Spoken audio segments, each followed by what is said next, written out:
Gurukul toppers choice में आपका स्वागत है। आइए हम लोग इनकम एक्सपेंडिचर अकाउंट तो अभी बना नहीं रहे हैं, उसका एक छोटा पार्ट बन रहा है और ये प्रश्न अर्थमेटिक के ही तरह है, कुछ मिलता जुलता। पहले आइए प्रश्न को देखा जाए। बहुत बड़ा है देखने में, लेकिन सॉल्यूशन इसका बहुत छोटा है। तो आइए क्वेश्चन देखिए। कहता है कि रिसीट पेमेंट अकाउंट का संक्षिप्त विवरण आपको दिया हुआ है, जो 31 मार्च 2023 को समाप्त होने वाले वर्ष के लिए, और सब्सक्रिप्शन पाया गया है 2021-22, मतलब इसका फिनेंशियल ईयर है, अकाउंटिंग ईयर 2500, 22-23 का 26,750, 23-24 का 1,000। अब एडिशनल इंफॉर्मेशन आपको दिए हुए हैं कि कुल मेंबर जो हैं वो 230 हैं, सदस्यों की संख्या है इस क्लब के लिए, और 125 रुपया हर एक महीना से लिया जाता है।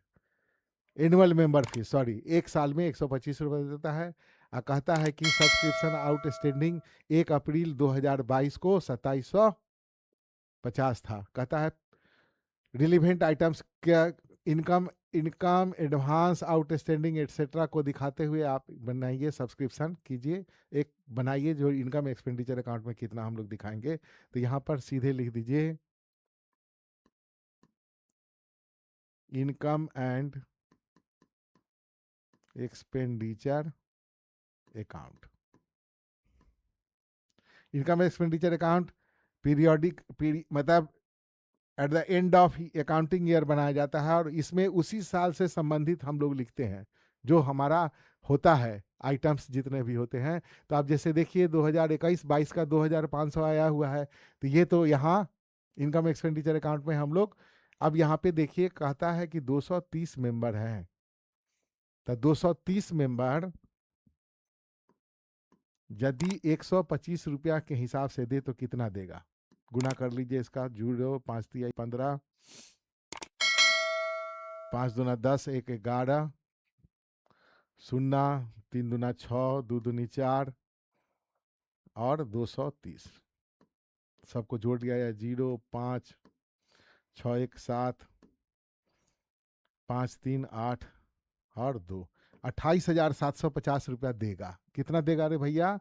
28,750 हमको मिलना चाहिए था यदि 230 मेंबर 125 रुपया के दर से हमको देते तो हमको मिलता 28,750 रुपया, और हमको मिला कितना? Subscription receipt during the year 26,750 रुपया। तो सीधा का सीधा 2,000 रुपया हमारा आउटस्टैंडिंग हो गया। कहाँ से निकल गया 2,000? 28,750 रुपया ड्यू होना चाहिए था, और रिसीव कितना किए, इसमें से इतना ही निकालना है आपको। रिसीव हम किए कितना? 26,750। तो ये 2,000 रुपया ही ना आउटस्टैंडिंग हुआ। आउटस्टैंडिंग कितना हुआ? 2,000। लंबा इतना क्वेश्चन बना हुआ है, लेकिन इनकम एक्सपेंडिचर अकाउंट में क्या दिखाएंगे? तो यहां देखिए, बाय सब्सक्रिप्शंस रिसीव्ड, जो आपको दिया हुआ है, यहां देखिए, यहां दिया हुआ है रिसीव्ड ड्यूरिंग द ईयर, आपका दिया हुआ है 26,000। ये 2,000, अब ऐसा मत सोचिएगा कि सर ये 2,000 रुपये का फिगर यहाँ कहीं दिया हुआ नहीं है, लेकिन ये कहाँ से आ गया। तो देखिए हम निकाल दिए हैं 230 मेंबर 125 रुपया सालाना के हिसाब से हमको कुल देगा 28,750 रुपया। हम पाए हैं 26,750 रुपया, तो 2,000 रुपया नहीं मिला है ना, तो इसी का अकाउंटिंग करना है। एड ओएस फॉर द ईयर 2000, यहाँ लिख लीजिएगा 28,750। इक्वल बेसिस है ना, पहले ही बोले कि नहीं भी मिला होगा, लेकिन इस साल के बुक्स ऑफ अकाउंट में आपको शामिल करना पड़ेगा। अब आगे हम लोग इनकम एक्सपेंडिचर अकाउंट की जो चर्चा कर रहे थे, इनकम एक्सपेंडिचर अकाउंट पहले भी आपको बताया, ये फाइनल अकाउंट की तरह होता है जो नॉन प्रॉफिट मेकिंग ऑर्गेनाइजेशन बनाती है, और इसको फंड बेस अकाउंटिंग हम लोग कहते हैं।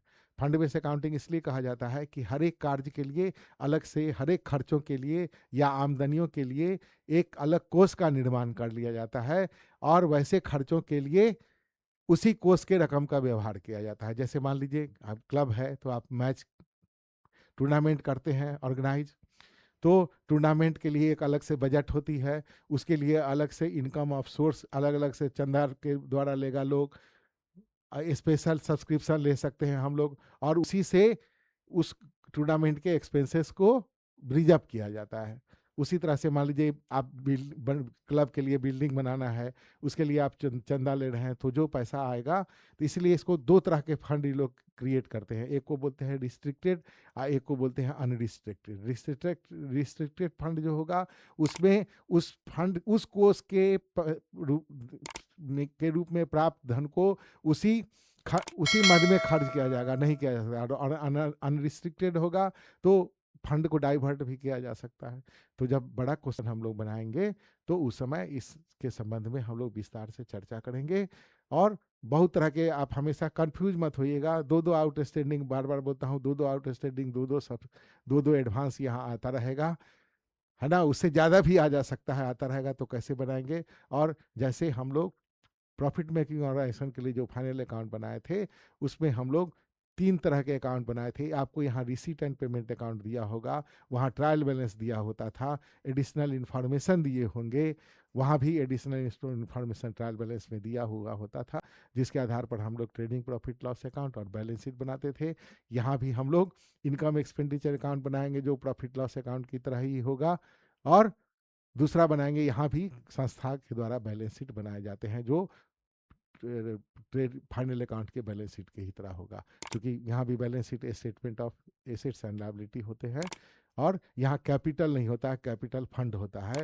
और वो ये नेट प्रॉफिट नेट लॉस होता था, जो हमारा प्रॉफिट एंड लॉस अकाउंट का जो क्रेडिट एक्सिस या डेबिट एक्सिस जो होता था, वो नेट प्रॉफिट या नेट लॉस होता था, यहाँ सरप्लस होगा या डिफिसिट होगा।